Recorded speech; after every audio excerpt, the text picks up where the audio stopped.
né? A gente está aqui num culto de independência, é claro que a gente sabe que 1822 foi a independência política, né? Porque para ficar independente, aquele independente ao norte de Dom Pedro, custou algum dinheiro empréstimo da Inglaterra.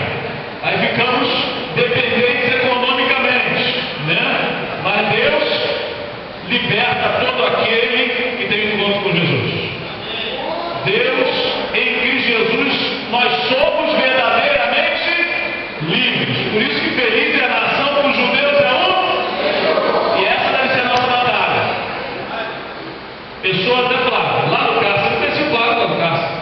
Quando eu fui lá, eu estava recém-chegado na polícia militar, e aí organizaram o LOPED, né? E eu fui lá. E quem trabalhava lá nos nossos presos, né? Quando eu olhava para o Flávio tinha um olhar de ódio, de raiva. E eu, tudo bem. Bem, depois de algum tempo, o Flávio se entregou a Jesus. Olha só, que maravilha, louco. É isso que Deus liberta, não somente das cadeias humanas, mas também da cadeia espiritual, que te escraviza, que te leva para o inferno. E precisamos orar muito pelas crianças, precisamos investir muito nas crianças, irmãos. O inimigo está investindo nas crianças e nós estamos muitas vezes papando mosca.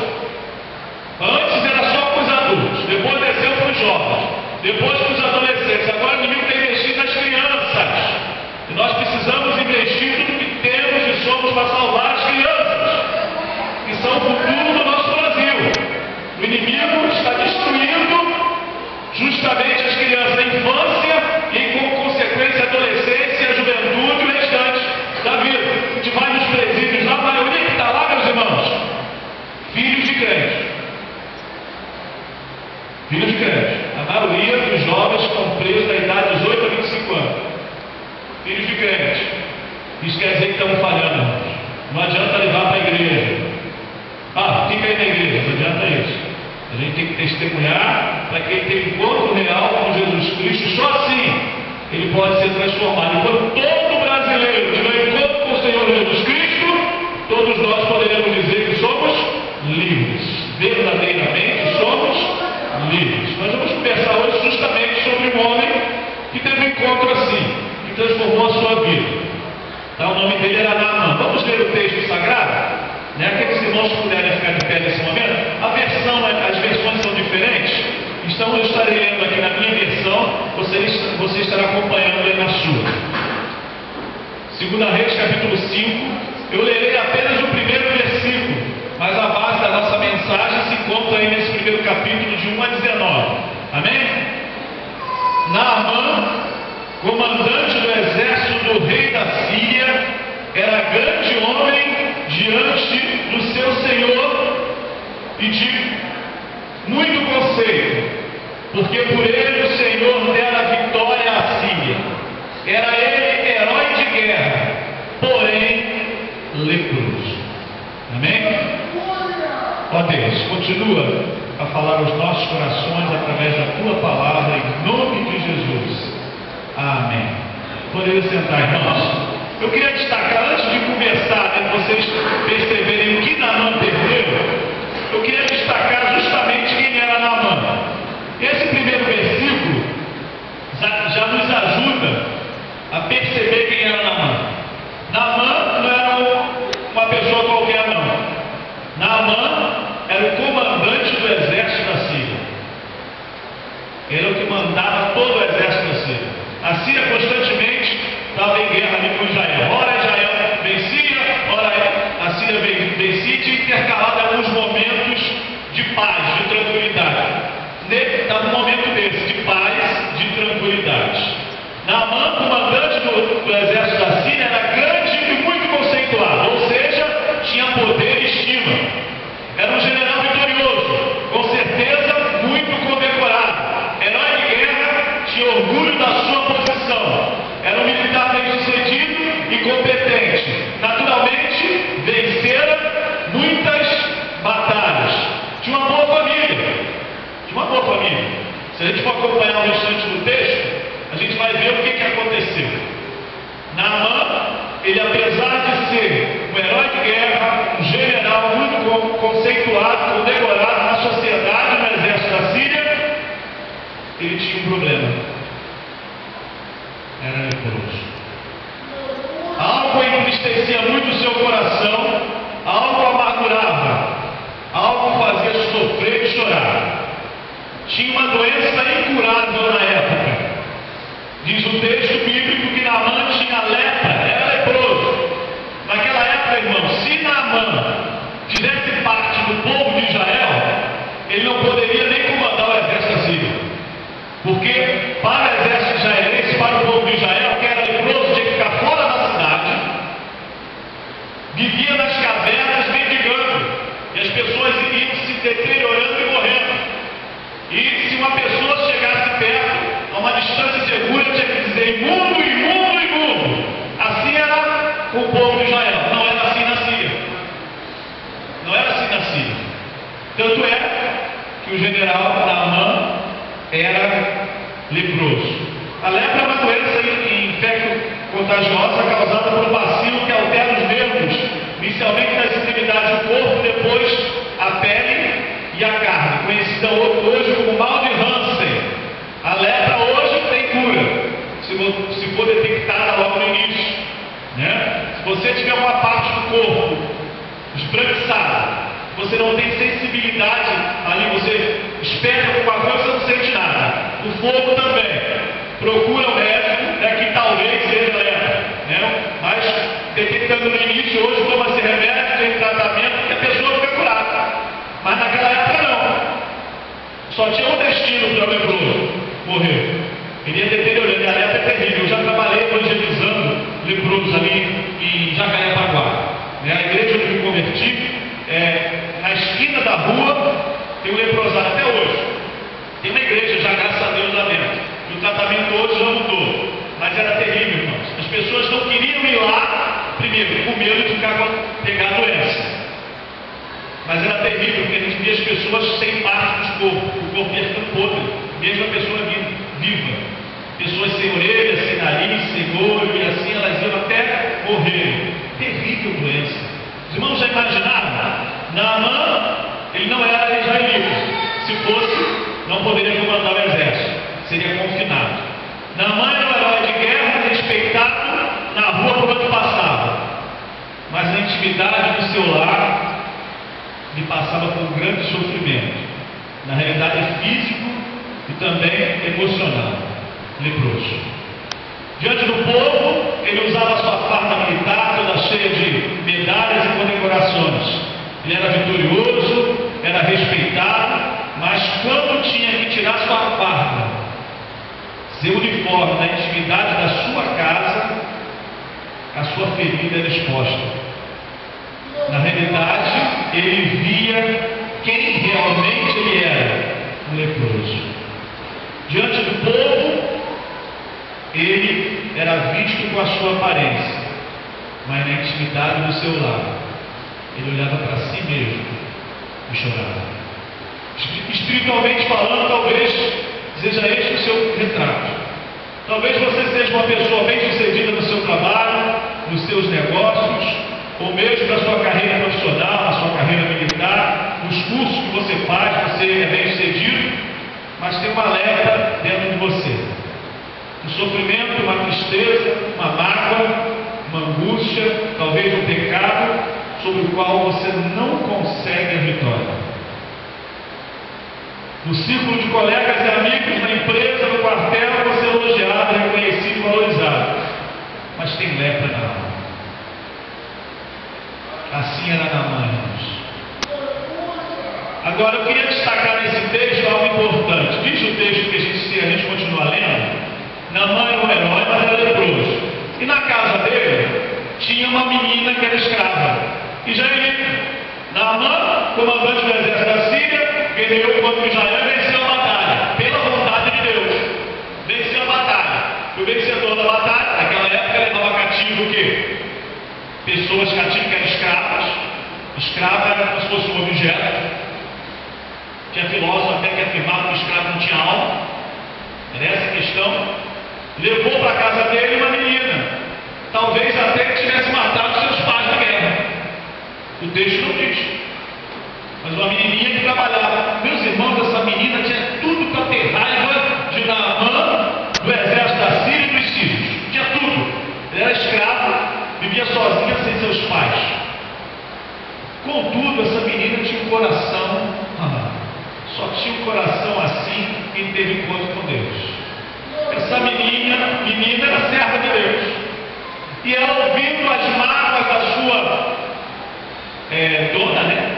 Sua dona, que essa é a realidade, reclamando e chorando, talvez, daquelas conversas que as mulheres têm. Homem não tem muito essa conversa, né? Homem é sério, por isso tem problema de coração, ataque cardíaco, né? Ataque fulminante, né? Porque o homem, né? A nossa cultura, né? O homem não chora, né? Militar então piorou ali, né? O homem não chora, o homem não pode ter que manter, aí não conversa com ninguém, não fala com ninguém, acaba morrendo no coração, né? Mulher não, qualquer coisa, algum problema que ela tenha, se não tem ninguém em casa para ela conversar, se não tem alguém que passe a roupa, uma vizinha, sabe o que ela faz? Vai fazer unha e cabelo. Olha, ela extravasa tudo que ela tem, ela conversa, ela dá conselho a outra, ou mal não importa. O importante é que ela fala e as pessoas ouvem, só precisa ser ouvido. Só precisa ser ouvido. A gente tem que aprender com as mulheres, nós homens, né? Nós somos muito fechados, nós precisamos aprender a conversar, né? E deixar que Deus use as pessoas também para nos abençoar. Essa menina ouviu, opa, ele tem lepra, todo dia estava ali cuidando, ela era que pegava as roupas, cuidava da casa. Olha, quem dera se ele estivesse lá em Israel. Há um homem de Deus lá, um profeta, chamado Eliseu. Esse profeta, quando ele ora, quando ele fala com Deus, as coisas acontecem, as pessoas ficam curadas. Quando a sua dona, na realidade, ficou sabendo disso, foi correr e falar com seu esposo: ó, lá em Israel tem um profeta, ó, e ele fala com Deus de Israel, e sabe o que acontece? O pessoal fica curado. Nasceu um filho de esperança no coração de Naamã. Então vou para lá, falou com o rei da Síria fez uma carta, e olha a carta que esse rei da Síria fez, né? Uma carta para o rei de Israel, dizendo assim: eu estou enviando Naamã para você curar. Foi essa carta. E a gente analisar o texto aí pode ver. Cure aí o general Naamã. Quando a comitiva chegou, diplomática, levando presentes, levando toda a questão diplomática, o rei da Síria recebeu aquela carta, ele quase teve um ataque. Por acaso eu sou Deus? Não, isso aí, o rei da Síria quer uma desculpa para invadir Israel e acabar conosco. Ele rasgou suas vestes, se humilhou, se desesperou. Só que Eliseu ficou sabendo. Eliseu falou assim: rei, Deus está nesse negócio. Fala o seguinte: quando Naamã chegar aqui, manda ele falar comigo, que ele vai ver que há profeta em Israel. Há profeta aqui em Israel. E o rei, mais do que depressa, estava precisando disso, né? Eu não tenho culpa, não fui eu, passa para outra bola, né? Chegou a comitiva e falou: olha, não tem nada a ver com isso, mas Eliseu mandou você ir lá. Vai lá que ele vai resolver o problema. E a comitiva chegou lá. Irmão, já viu uma comitiva de comandante do exército? A gente que é militar sabe disso, como é que é o negócio, a formalidade, tem batedor na frente, tem gente que vem na frente e vê se está tudo certo, tem aquele negócio todo. Quando a comitiva chegou na frente da casa do profeta Eliseu, ele olhou pela fresta e falou assim para o seu ajudante, o aprendiz de profeta, falou assim: vai lá, diz para aquele homem ir no Rio Jordão, mergulhar 7 vezes que ele vai ficar curado. Irmãos, imagine se eu faço isso com um general comandante do exército aqui. Eu não chego nem em casa que eu já estou preso, né? Já estou preso. Imagine como é que Naamã se sentiu. Meus irmãos, ele era comandante do rei da Síria, ele estava representando o rei da Síria, uma outra terra. Ele esperava uma outra comissão diplomática que o recebesse, no mínimo o profeta. No mínimo o profeta. O profeta olhou, não, manda ele se banhar no rio. Ele ficou indignado, ele ficou com raiva, ficou chateado, e a vontade dele, sabe qual foi? Voltar, mas não voltar simplesmente, ia falar com o rei para invadir Israel e acabar com Israel. E aquela menininha que trabalhava na casa dele, o que ia fazer com ela? Tu não se dá a menina, ele mata a menina. Antes de chegar lá, ela devia estar morta, porque ele ia mandar ordem para fazer isso. Essa foi a indignação dele, a vontade dele.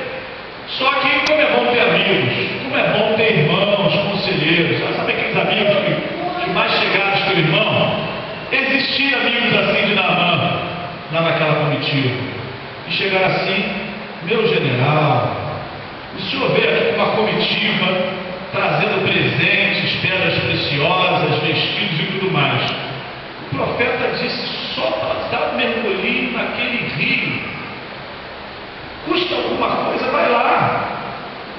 Se não der essa ideia errada, nós já estamos aqui mesmo. O general se acalmou. Vem cá, mas lá na Síria tem rio marrento, porque o Rio Jordão era marrento, sujo. Era sujo. Lembra de um rio sujo aqui que tem por aqui por perto? Como é que é o nome dele? Esse rio aqui, que abastece essa cidade aqui que vem de Nova Iguaçu, como é que é o nome? Guandu, né? Era assim, barrento, sujo. E ele, além de tudo, nesse rio sujo, não. Ô Placida, calma, vamos lá. Ele foi a muito contra-gosto. Chegando lá, tinha que mergulhar quantas vezes, irmãos? Não era uma, não era duas, 7 vezes. Eu imagino Naamã. Primeiro, nós podemos analisar o que ele perdeu. Primeiro, a gente já viu que ele perdeu o que? A calma. Perdeu a paciência. E quem perde a paciência, muitas vezes, perde a bênção.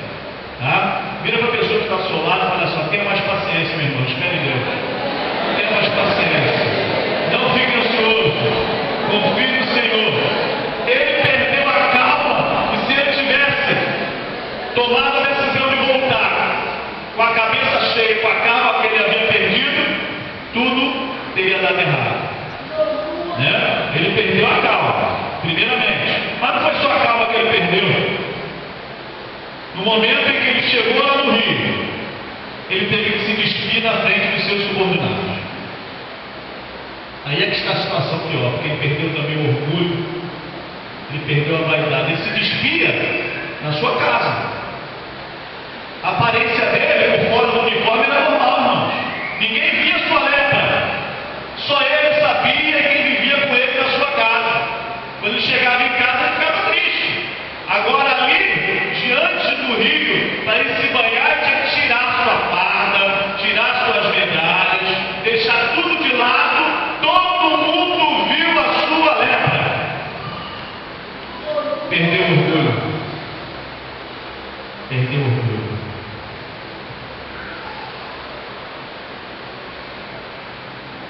Teve que deixar o orgulho e a vaidade de lado.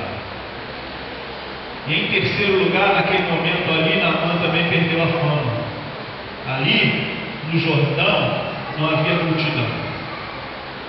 Não havia ninguém aclamando no 7 de setembro, né? Quando vai todo mundo marchando, não havia todo mundo com bandeirinha. Na minha época era bandeirinha, né? Não ficava com bandeirinha, né? Aplaudindo, não. Aqueles heróis de guerra, né? Eles combatentes, né? Passeando assim, subindo orgulhoso. E a gente, quando é criança, olhava assim: caramba, era sereio militar, né? Só por causa daquela marcha bonita, daqueles uniformes, não havia nada disso ali. Não havia nada. Ele perdeu também a fama. Ou seja, teve que ser humilde. Ali às margens do Jordão não havia multidão, não havia aplausos nem glória. Havia simplicidade. Era preciso que Naamã, com toda humildade, aprendesse a obedecer. Meus irmãos, tem muita gente que perde a bênção porque não obedece a Deus. O abecedário de Deus é obedecer. Você não sabe nem direito o que é, mas obedeça a Deus.